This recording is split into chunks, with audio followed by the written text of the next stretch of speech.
Good morning, afternoon, and evening, wherever you are, and welcome to another NerdTube Highly Illogical podcast. I am here today, joined by my Trekkies in arms, the Ayatollah of Trekatola, the Stan Lee of fan films himself, V-Man. How them titties doing, baby? Oh, shaking for you, man. Shaking for you, man. The titties thing's an inside joke. Me and him have been talking about titties, like our own titties, Oh. all day. So. All day, man. All day. That's the only reason they showed up. Yep. Yeah. And down below him, we have the 2022 Host of the Year Golden Glasses Award winning host. I already said that. Major Rage. How you doing, buddy? I'm doing great. Excited to be here.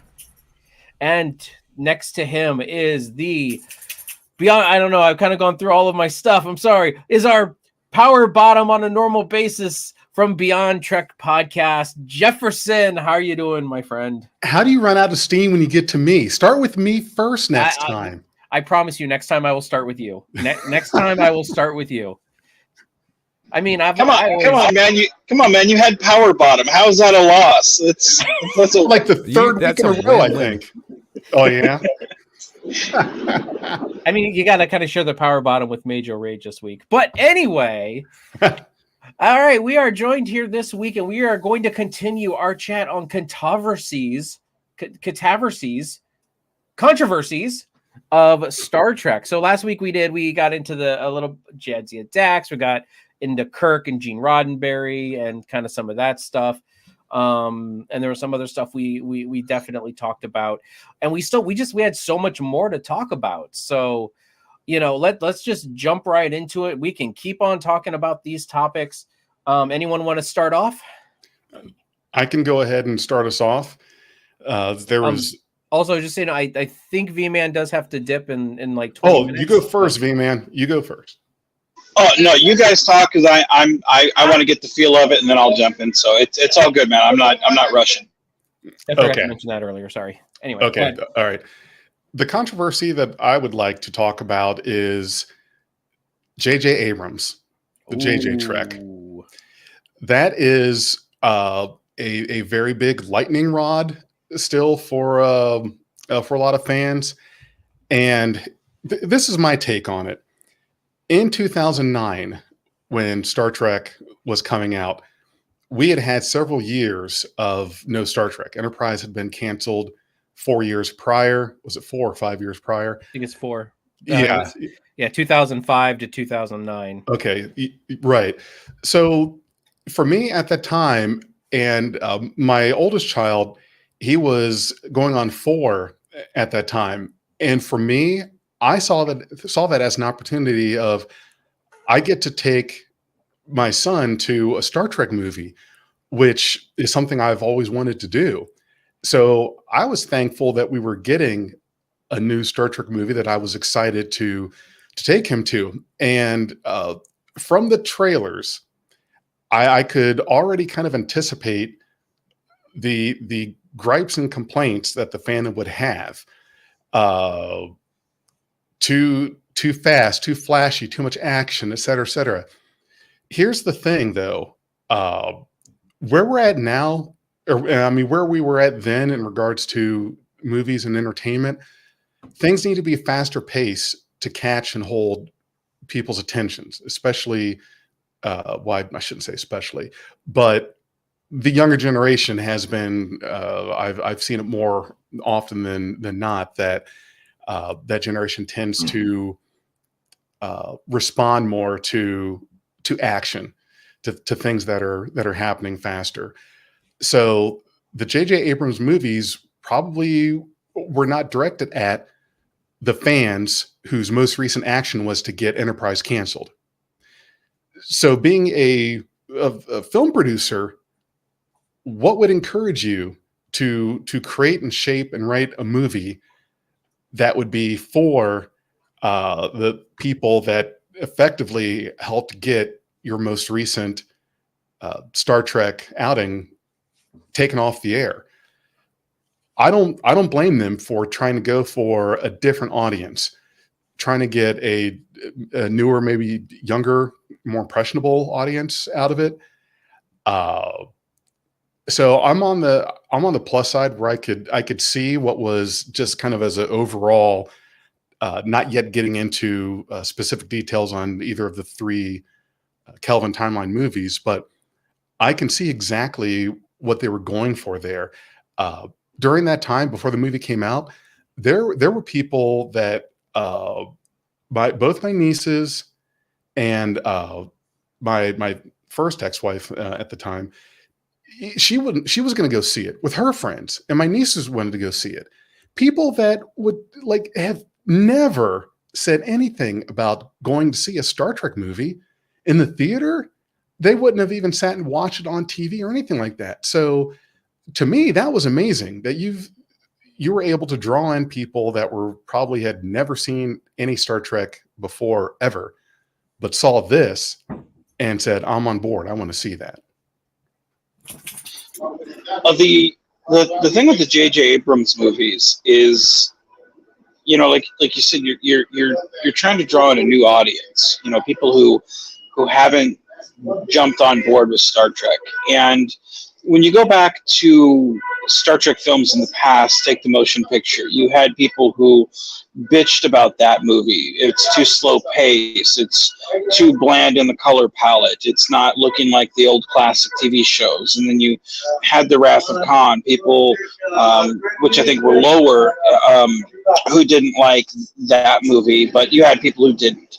You had people who in Star Trek V didn't like that movie, or people in Generations who didn't like that mix of movie, or Star Trek Insurrection, Nemesis didn't like that movie. Like, you've always had your people who haven't liked the flavor of the month for the Star Trek movies. So you can't really focus on what are people going to say negative about your movie. You have to go into the movies and think, what is it I want to present? So for them to go into this movie and think, how can we present Star Trek fresh to the audience? And the 30s, 40s, 50-year-olds who used to go to Star Trek movies, we're getting up there in age. Like, we're always going to kind of buy the next generation uniforms, the phaser toys. We're always going to kind of buy that. But when you start looking toward the future of how can we get kids like Royce interested in Star Trek, like, their attention span is not gonna watch a Wrath of Khan movie. They're not gonna watch The Search for Spock. They're definitely not gonna watch the motion picture. It's good eye candy, but they're not gonna watch that. They're gonna watch the more Fast and Furious type stuff. They're gonna watch the Dominion War, as long as it's pew pew pew, and that's what's gonna hook them.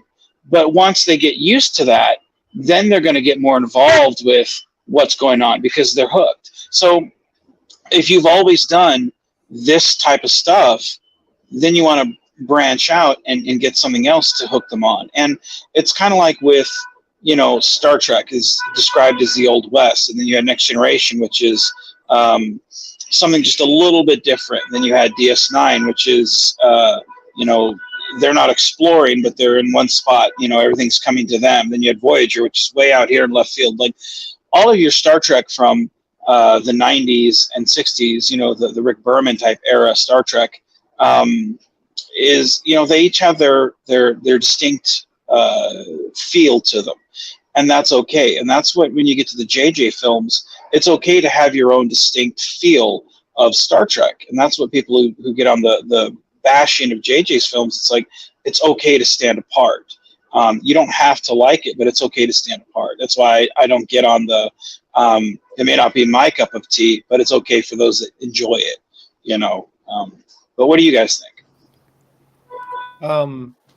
I'll jump in. I mean, I agree with V-Man is that the Abram films were definitely a departure from what we were used to. And that's kind of what Star Trek needed at that point. My only issues with the movie is some stylization points, not even storytelling. I thought the story was very compelling. I didn't like the Apple Store Bridge, and I didn't like, the brewery and engineering deck. You know what I mean? Like, that's the stuff that bugged me about those movies, not necessarily the story or the departure from, normal Trek. Go ahead, V-Man. For me, there like I loved the actors, or at least most of them. Like I loved Simon Pegg as Scotty. I thought the guy who played Bones did great. Oh, Carl Urban was fantastic. Yeah. I didn't care for Zachary Quinto as Spock, although I thought he would have done a great job when I saw him in Heroes. I thought, man, this guy's going to knock it out of the park. And I really didn't like his rendition of Spock. But the one thing that really bothered me was when Kirk says, we're at warp. Well, I mean, So when he says we're at warp, they can't catch us, and it's one thing that it's like it's been established even in Archer's day that there's many different warps, and it was kind of treated as if it was Star Wars where it's like yeah, and that's not the case, and like it's like JJ didn't really know the source material, or whoever wrote the script didn't know the source material, and it was things like that that really bothered me, where to me, what I would have done, and then this is just me, if I was writing Into Darkness, like I would have made the Vengeance the Excelsior, and I would have had them go at warp, and Kirk say, hey, we're warp, they can't catch us, and then all of a sudden Sulu say, hey, I don't know what the hell this is, and it be the Excelsior, and it be transwarp that's catching up to them. Therefore, it would have kind of tied it into, what they did in the original movies, and kind of tie it into, parallels to the original timeline. Therefore, us fans that understand what's going on would have been like, holy shit. And to those that don't, they would have been like, wow, this is something else that's out of, knocking it out of the park. To me, I felt like that was a missed opportunity, but I felt like it was a weak explanation to just say, oh, we're at warp, they can't catch up, things like that bothered me. But all the other stuff, most of the stuff I could kind of just turn my mind off and go, I'm just going to ignore it, but it was a good popcorn flick, I felt, but go ahead. I'm sorry. So one of the things that you brought up, Vance, that I think really says a lot about this current, and not just the J.J. Abrams movies, but this current era of Star Trek, is that for us, for those of us sitting here, cinematography has been very different as you go through history. The way that movies are filmed and shot now is very different than what it was in the 90s, the 80s, the 70s. You have longer static shots.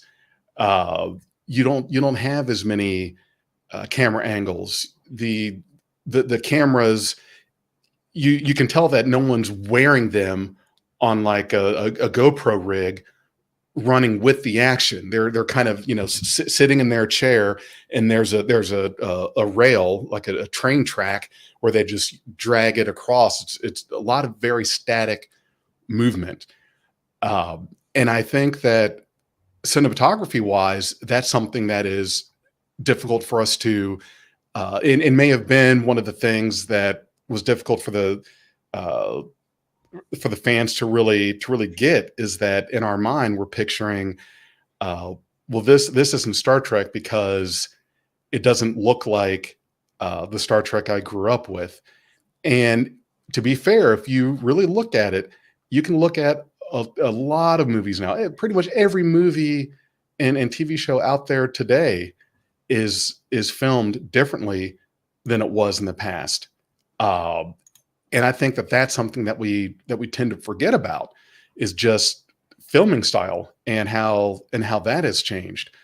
And I think, and you also brought up Into Darkness, to get into one specifically. I think that they had already jumped the shark on the tying in familiarity with prior Trek in regards to Khan. I didn't mind the reveal in the theater. I was pretty excited about it, but in hindsight, I could see that. I gotta go, guys. I'll talk to you guys later. Okay, it was good having you. Good having you. Thanks, Catch you later. Right. I can see where that was very much a fan service reveal. The way that scene was done and played meant nothing to the characters in the scene. It was strictly as kind of a something for us. So I feel like that movie started already kind of to hurt some of the I guess the new goodwill that had been made with the 2009 movie. And by the time we got to Star Trek Beyond, it was maybe a little too late on some regards there. And Ginger Greek, thanks for correcting me on there. It's a dolly. I was trying to think, what was the thing that they put the camera on that they wheeled left and right, back and forth? That's what it was, dolly. Yeah, I was actually going to stop after you got done. I was going to run through the comments really quick. We got Jim Lamsky says, "Hi, V-Man," and bye, V-Man. Winslow's Only Hope with her purple hearts. And then wait, a film written by Kurtzman didn't know the source material. Color me le shocked. And then yes, your comment about the train track is called a dolly. You know what? A Barbie is called a dolly too. So, Mage, man, go. You've been kind of quiet. What are your thoughts on? I mean, what are your thoughts on the J.J. Abrams movies? Get it out there. Let it rip. They're just meh to me. I don't have any really strong feelings one way or the other. Like I get they're entertaining to a lot of people. I've seen them. They were okay. Like that I remember being really excited for that Khan reveal the first time I saw it too, like Jefferson was talking about, but just like the more you think about it, just like the worse the taste like kind of gets in your mouth kind of thing. Like after you swallow some really nasty medicine, it just gets worse and worse. But at the same time, I like to think of Trek as like a potluck or a smorgasbord. And it's good that there's something at the table for everyone. And this flashier, slick, more dynamically shot and filmed kind of actiony Trek is there for younger people and for more kind of fans of like action flicks and stuff like that. And I think it's good that it's there, but it's not necessarily for me. It definitely wasn't made for me. I mean, that's the major point, is that we acknowledge the fact that it's not for us. We don't shit on it because not my Trek. Like, no, it like Prodigy. I have been a big proponent saying Prodigy is not for me. I will never sit here and say, oh, that's not Trek. But I also acknowledge the fact that it is not for me. It was not geared towards me. I mean, not only is it Voyager-ish, it is, but it is also just not.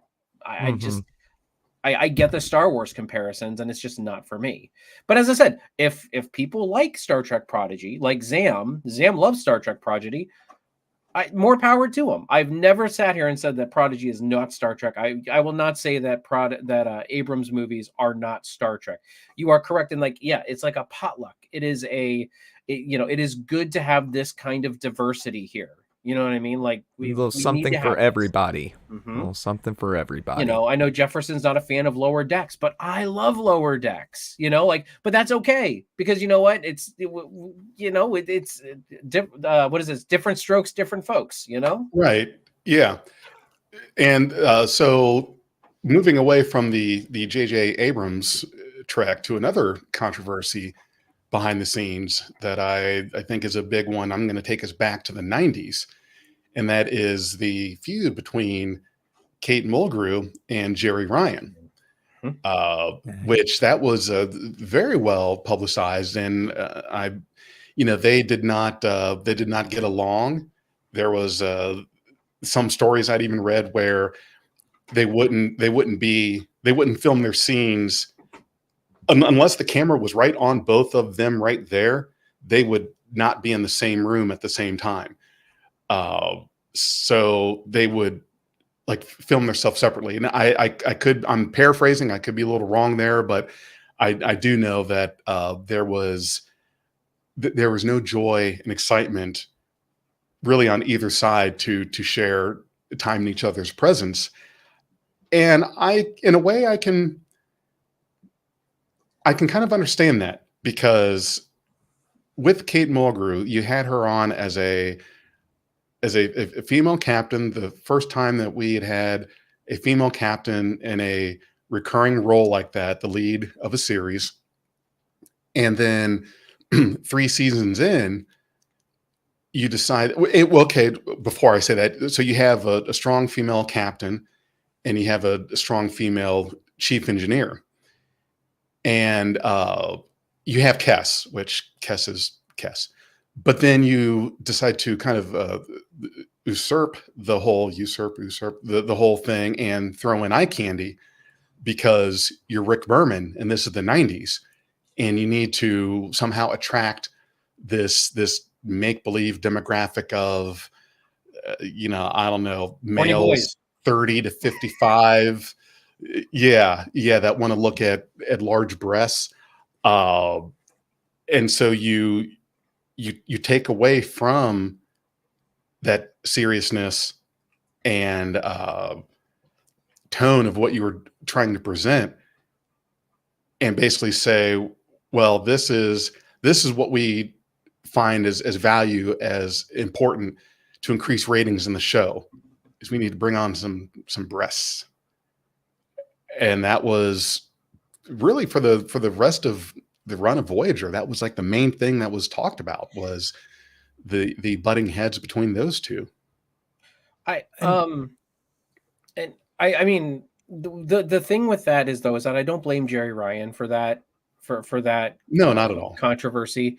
I do feel like, though, that there was really good chemistry between Kate Mulgrew and Seven. Now, whether they were both on screen or not, when they were filming, or whether they were both in the room or not when they were filming, but I kind of blame Kate Mulgrew because if she had a feud with Jerry Ryan, unless Jerry Ryan did something that we don't know about, I don't see why Kate Mulgrew should have had a problem with Jerry Ryan. I really don't. Like, I get it. She's a young, hot face or whatever, but what that screams, and I'm not saying that this is what it is, but what that screams is jealous older actor. And I'm not saying older as in like old. I'm just saying like older than Jerry Ryan. You know what I mean? Taking the spotlight away from me as a female. And that's what that screams. And I really hope that that's not the case for Kate Mulgrew. Maybe there was some kind of just, they didn't get along personality wise. I can understand that. There are people that I work with and all the time that I have personality conflicts with, so if there's like a controversy there where it was like they just didn't get along, that's one thing. But if Kate Mulgrew was like, well, I don't like the fact that this hot younger woman is taking my place, whereas that is not Jerry Ryan's fault. Jerry Ryan got a job, and yes, did the executive producers and showrunners sexually objectify her? Yes, that is not Jerry Ryan's fault. No. Yeah, I don't feel like that would be her fault at all. But they also, they gave most of the really good character development and like strong female writing to Seven after that point. So if I was Kate Mulgrew, I'd be more upset about that than anything. Is like they took writing and development resources away from my character to go on to introduce this new character and kind of do a lot of the same things that they did with Janeway, as far as the being. I would be irked because of that, because I feel like the Janeway writing really went downhill after the inclusion of 7 of 9. Really? It became the 7 and the Doctor show. I was about to say, I really felt like Kate Mulgrew's or Captain Janeway's story arc was kind of consistent throughout the whole show. I think the people who suffered from 7 of 9 showing up is obviously Cass, because she disappeared, but honestly, she was not that great of a character to begin with. She kind of served her purpose.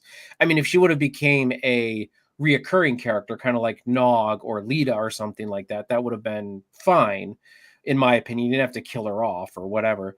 Or not kill her off, but send her off. But I really felt like Chakotay and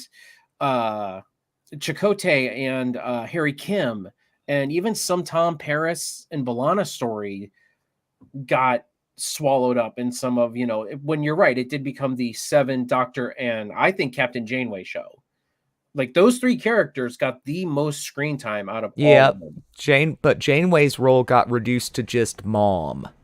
And I feel like that Mulgrew might have resented that, because before then, like, Janeway was balancing that captain type responsibility with like feeling like this is becoming a family, like a found family that she is the de facto matriarch of, and kind of like balancing that thing. But after the inclusion of Seven, they went so hard into this whole dynamic of the humanizing of Seven of Nine and forming of a maternal bond between the two characters.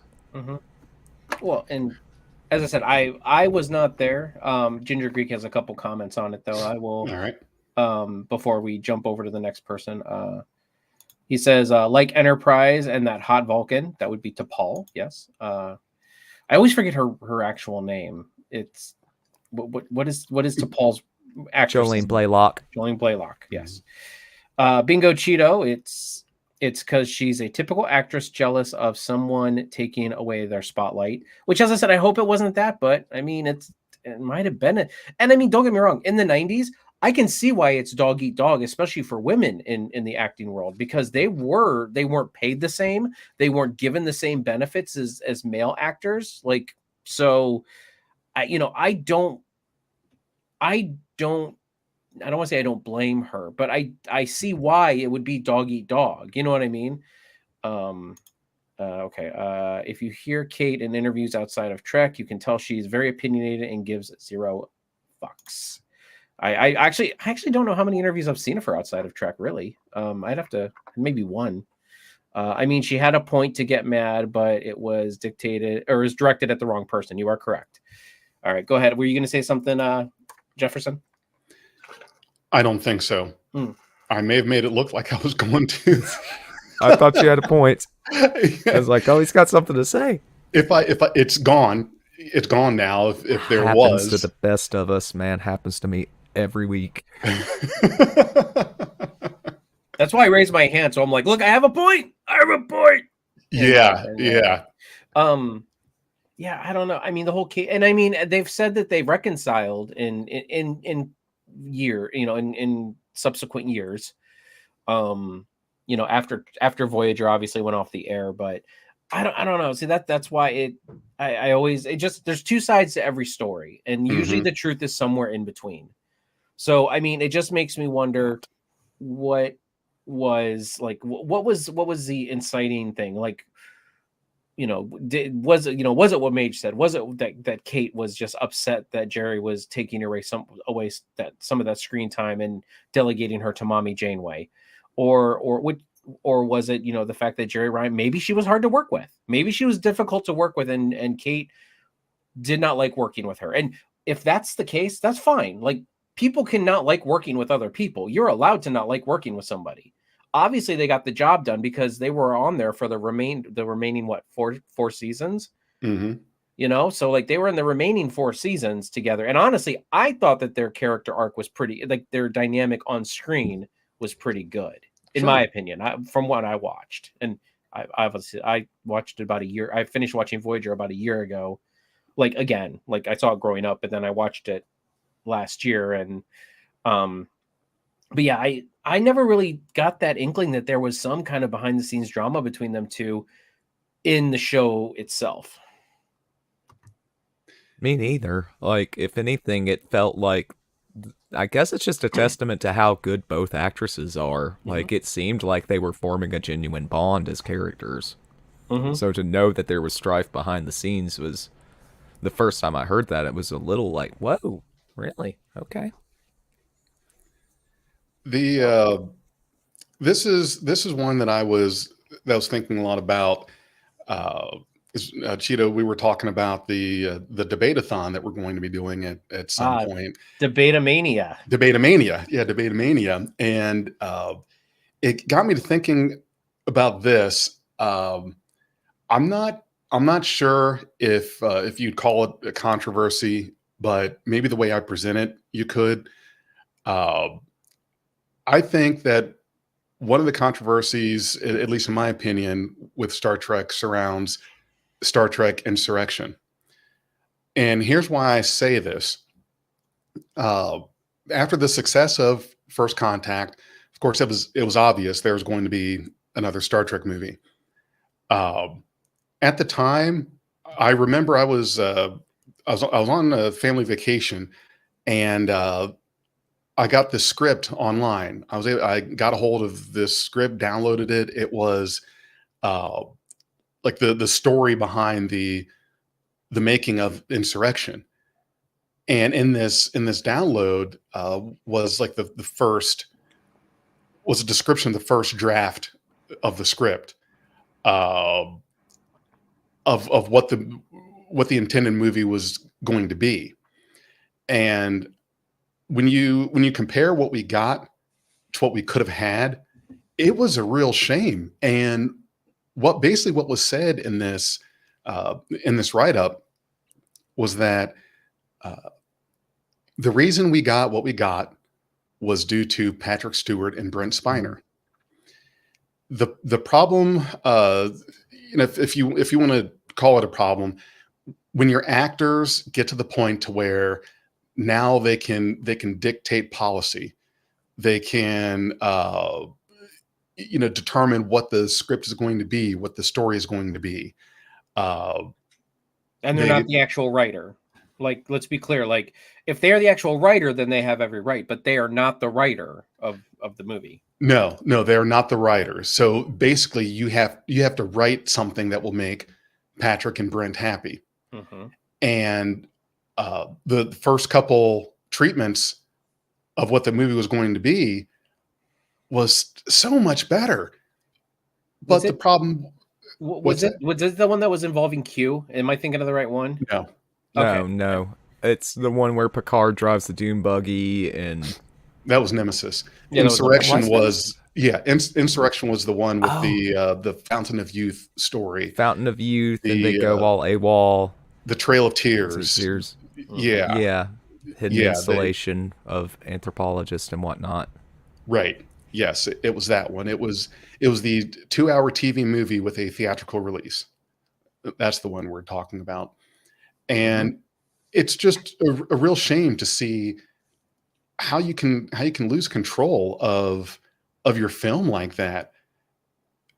Now, if it was something that, and I know hindsight is 2020, if it was something that was like, oh wow, holy shit, I'm glad that they intervened on this because what we got was better, but it wasn't.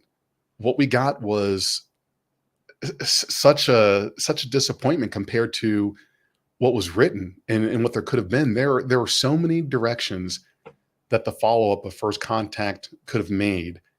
And what we got was because your actors gained control. To me, that's controversial. Yeah. Is when you lose control of your film to make a couple of the lead actors happy. Yeah. Ginger Greek really quick says he shudders at Insurrection, and he says, what was the original plot? So the original plot, like that. There were it had Romulans involved, basically as the main antagonist.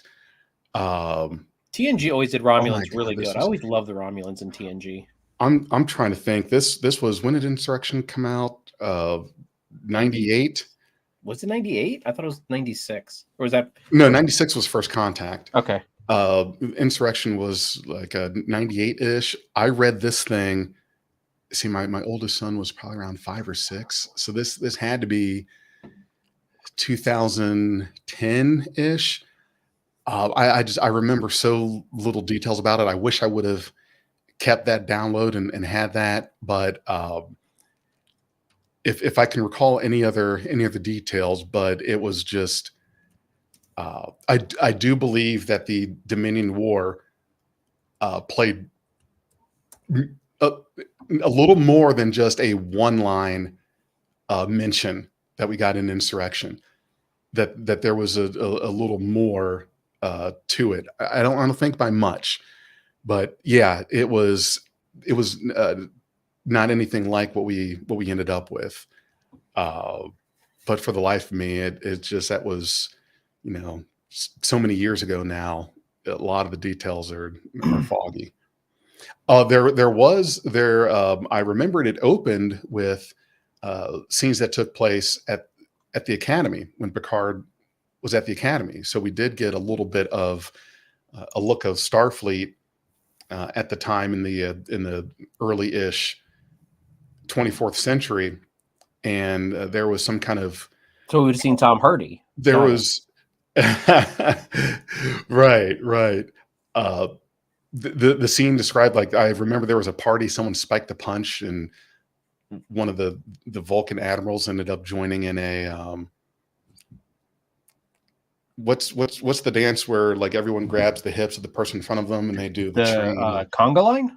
It was like a Congo line, something like that. So yeah, cha cha cha cha cha cha cha cha cha, something like that. So yeah, basically the gist of it was that what we got was certainly a few steps down from what was written.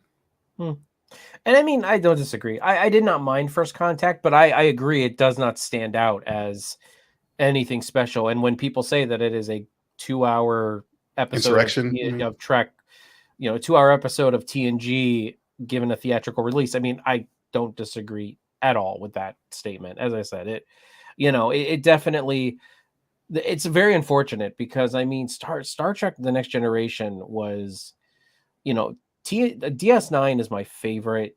DS9 is my favorite, but TNG was definitely the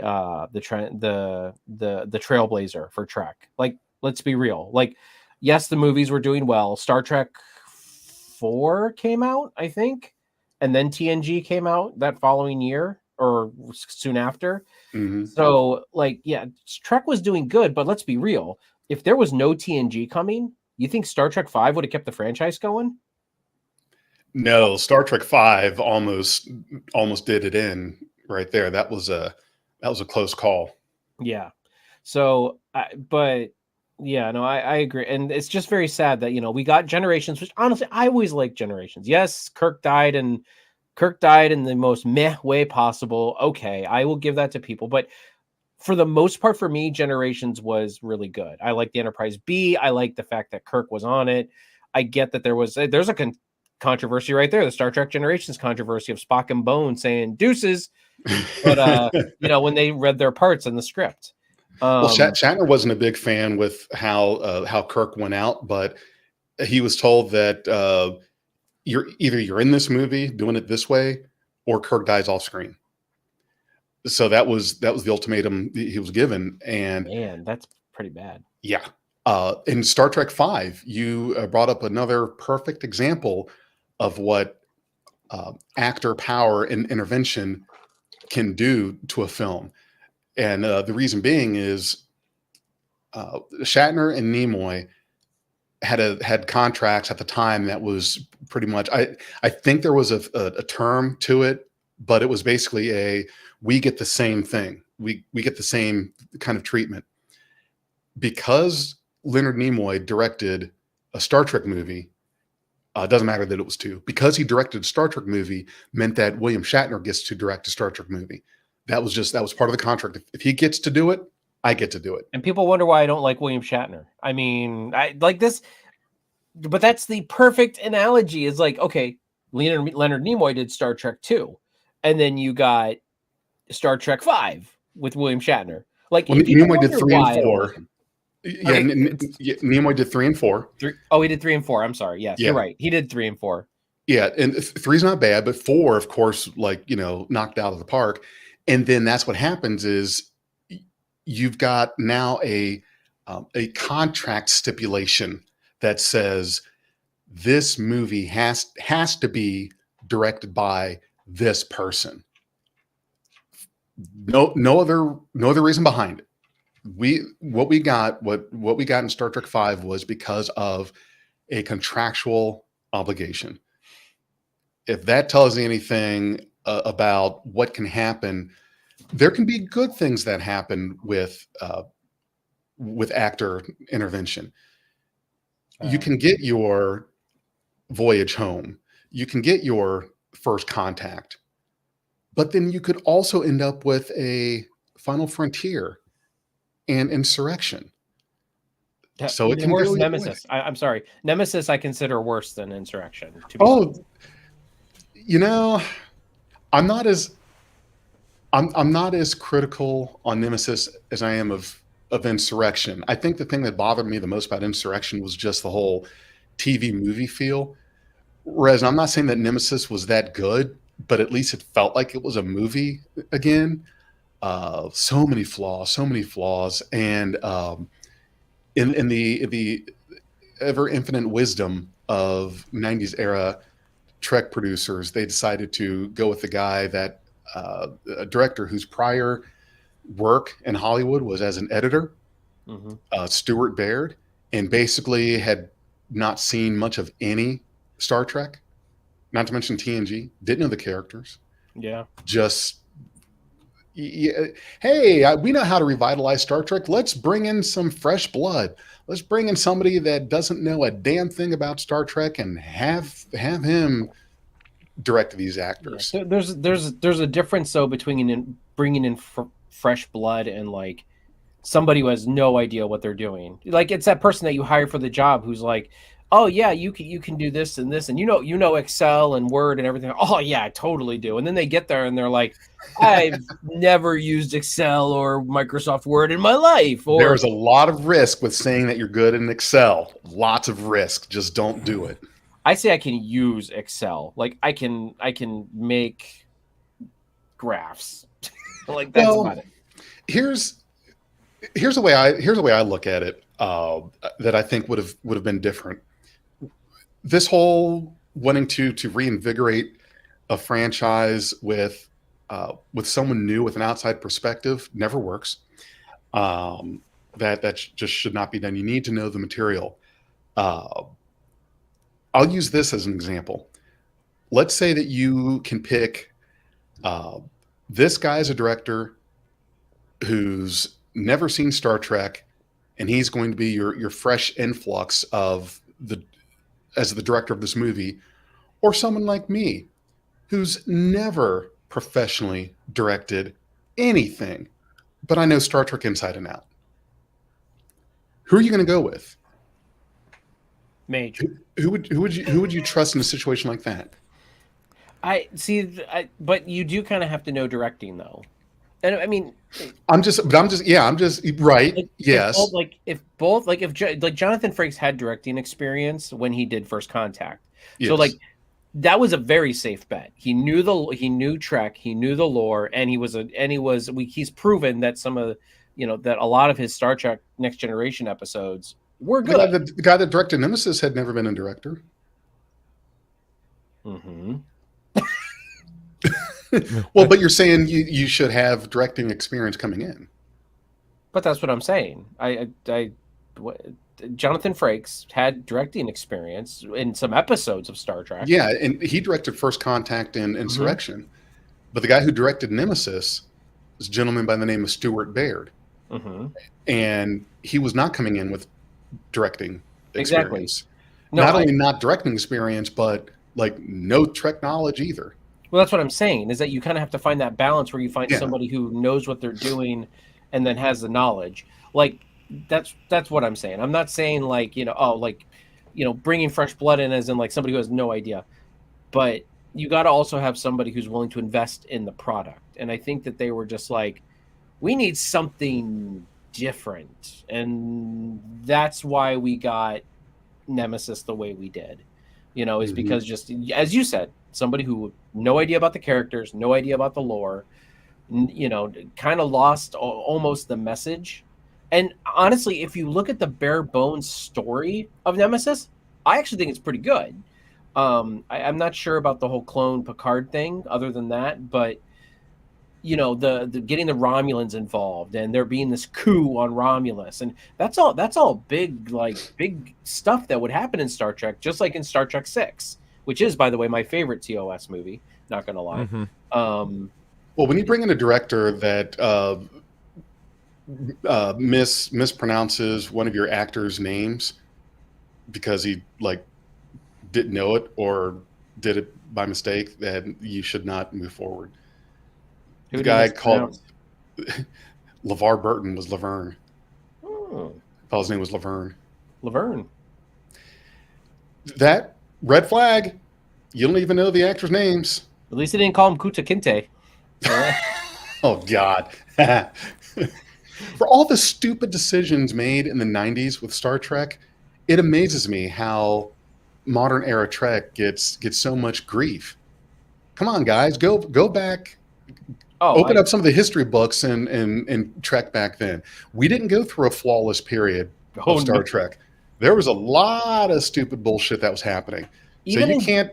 Oh, go ahead. Yeah, so you can't tell me that you got a problem with modern era Trek because even in Deep Space Nine, like it was stupid. Yeah, there's some stinkers in DS9. Yeah, I mean, granted, it is my favorite, but that doesn't mean also that it is guaranteed to be the best. You know what I mean? Like, you know, and I mean, I think DS9 is kind of the best, but still, like, I think it had less stinkers than other tracks. Let me put it that way. But still, I agree with you. Like, nothing is flawless, and yeah, we had Star Trek V. You know, like that was a pretty dark period. So seasons 1 and 2 of the Next Generation.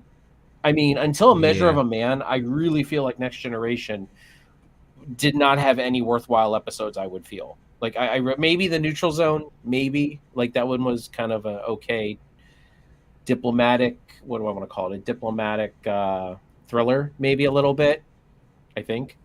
So if I'm remembering, Measure of a Man's where TNG came into its own. Measure of a Man, and then Yesterday's Enterprise was another one that really kind of started upping the ante. And then it became known for those types of episodes, and I would argue it does like the allegory and the moral quandary episodes like those two the best.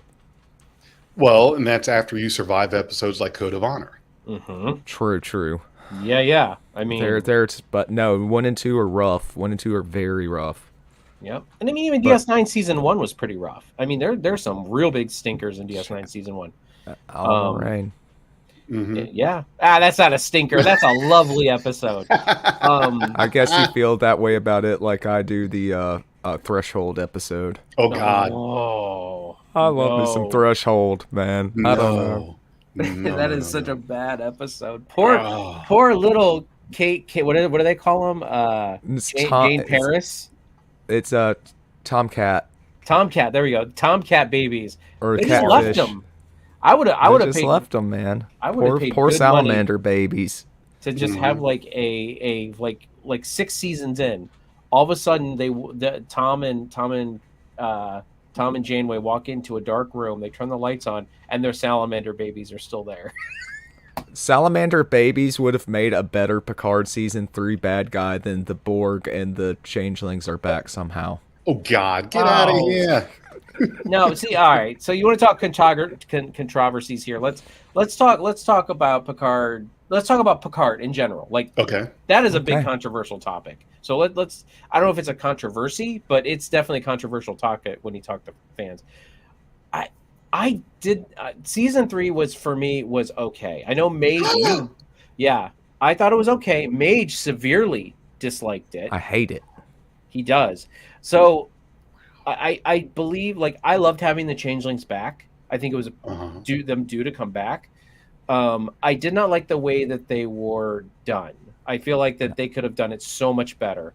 I do like the fact that the Borg were in it only because I get it. We've had 3 seasons of Borg stuff, but at the same time, we finally have somewhat a final conclusion with the Borg. Like, it seems like this is them closing the book on the Borg. Besides the Girardi Borg, I feel like season 3 did that pretty well. I did not get the big. I'm not a big TNG guy, so I did not get the big feels when the Enterprise D showed up. I was why. with Worf. Huh? I think that's why. You just said it. Yeah. I'm a big TNG guy, and it made me mad. Like they're like you'll like this just because we put the ship in it. You'll like this just because we brought the cast back. I was with Worf. I'm like, I prefer the weapons of the E. I thought Picard season 3 was spectacular. It just knocked it out of the park. And I get that. As I said, I don't blame. I'm not sitting here saying that, I'm glad everybody liked it. I'm so glad people liked it. I don't want people to be a cantankerous old man like me. I'm glad people like things. Well, didn't you like this was what I ended up really liking and appreciating. At the end of the day, the season was about the changelings and the Borg getting some payback It didn't feel like they were against really working Starfleet. together. It almost felt like the changelings were being used by the Borg. They weren't really working together. Well, I'm not trying to argue that. They both had beef with Starfleet for good reason, and they, whether you want to call it teamed up, worked together, means to an end between one or the other, whatever it was, they had the same goal, and they were there was some coordination that was happening. The Borg and the Borg Queen had beef because Janeway had left them basically sick and dying and suffering in the Delta Quadrant when she before she destroyed the transwarp network. Unimatrix STD. Yeah, Unimatrix STD, and the changelings over the virus that Starfleet introduced. But the thing that I might have missed, I didn't quite get, was that at the end of the Dominion War, that cure was shared with them. So, yeah, I know they were just mad at the fact that that's how they won the war. This was a sect of changelings that was like, the Federation basically robbed us of our victory because they cheated. Getting the cure didn't matter. It was this is what you did. You won because of this, and they were just butthurt because the Federation won through devious means. Here's how I would have done season 3 of Picard. All right, I didn't mind the Borg. I didn't mind the changelings. I as I said, I didn't have a problem with them being there.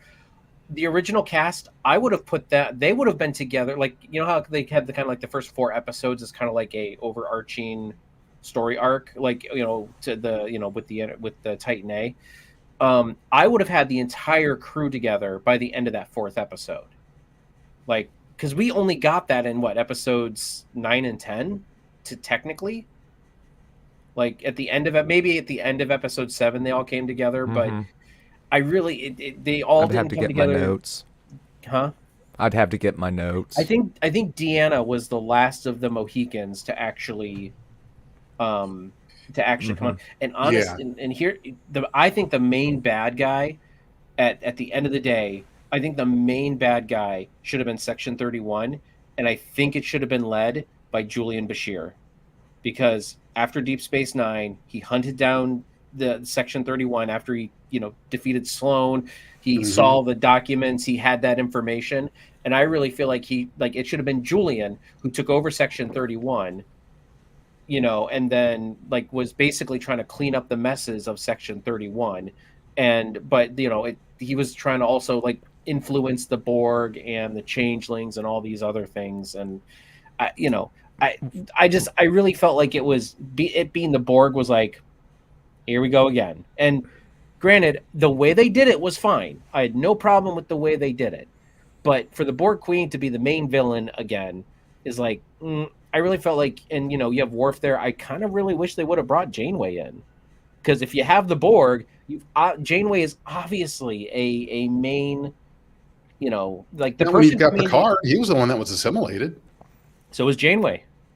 Well, but she let herself be assimilated. It was part of a plot to infiltrate the Borg tactical cube that Voyager had no business even being able to survive against. Yeah, for real. Yeah, so let's. I'm just going to have to say I can't count that. Okay. There's an asterisk by that in Jefferson's book. Big old asterisk. There's a big bigger but. than the number. Yeah. There's a big but on that one. Colin says the deleted scene where LaForge tries to stop Troy from taking the helm because she's flown the Enterprise exactly twice and crashed it both times should have been left in. Yes. Honestly, I don't think so. I get it. It's a meme. I get it. It's a meme, and it's a meta joke kind of, but at the same time, it was perfect. I don't think it would have been good. I think it would have been a bit cringe, in my opinion. But that would have fit right in then. There you go, Mage. Dig that knife a little bit further in. I might just, I just might have you and Jefferson go at it for the, the soul of Picard season 3 in Debatamania. We could do that. I've got nothing objective, no real facts to point at. It's just you just didn't like it, yeah. I just didn't like it, and Yeah. and I'm very vocal about it for some reason. I don't Right. know. I used to try to defend it to Beardy Beers, defend the show to him, get him to watch it. And then by the end of season 2, I'm just like, can't do it. Nope, Agnes is eating car batteries. Well, all right. Do you guys have anything else to add about Picard season 3 or even Picard? I know I kind of said Picard overall, but we all know what's wrong with season 1. Season 2, I didn't think was as bad as everyone made it out to be. I mean, it did have some questionable things in it, but honestly, I felt like season 2 and season 3 were kind of on par almost, for me. So, yeah, I don't know. Is there any other? I mean, we're almost about an hour in. Do you guys have any more controversies you want to bring up, or I'm trying to? What about Avery Brooks? What are your guys' thoughts on Avery Brooks? See, my thing with Avery Brooks, and this is a quick one, is everyone's like, oh, I want Cisco back. Avery Brooks does not like Star Trek. I don't want someone back who doesn't like Star Trek. You know what I mean? They don't have to love it, but Jonathan Frakes likes Star Trek. Patrick Stewart likes Star Trek. You know what I mean? Avery Brooks does not like Star Trek. He was very relieved when he was done with DS9. And he has come out and he's been very vocal about it. So I love DS9 and I like Cisco, but I don't want him back if his heart's not in it. You know what I mean? If it's just a check for the guy. Yeah, if it's just a check for the guy, I mean, I don't. It's kind of as I said, I'm not even knocking his performance. His performance would probably be fine. He'd probably be a great Cisco again because he's a good actor. But I don't know if knowing everything I know about him on the outside, I don't know if I'd want him back. So. Yeah, I really agree with you there as much as I would love to see him back.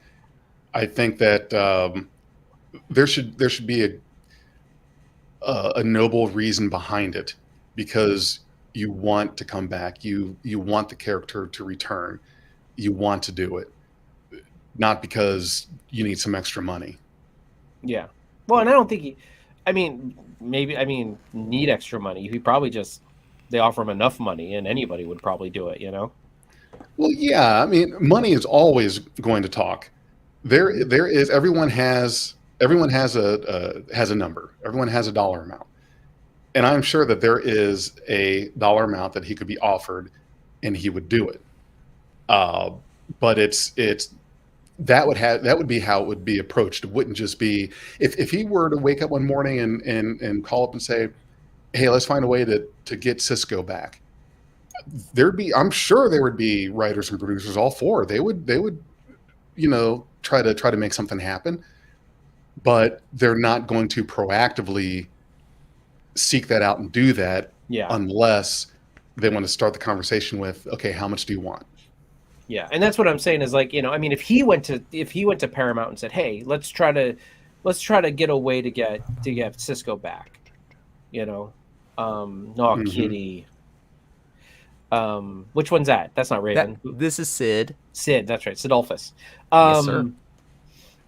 So I wouldn't want them to approach Avery Brooks. I would want Avery Brooks to be like, let's bring the character back and let's do something. That's kind of how Picard came to be. I'm pretty, I know Paramount probably approached him, but Patrick Stewart was very much on board with doing a character piece on Jean-Luc Picard, and for all the faults of season 1, that's what it was. It was a character piece of Jean-Luc Picard. You know what I mean? Whether it was well executed or not, that's beside the point.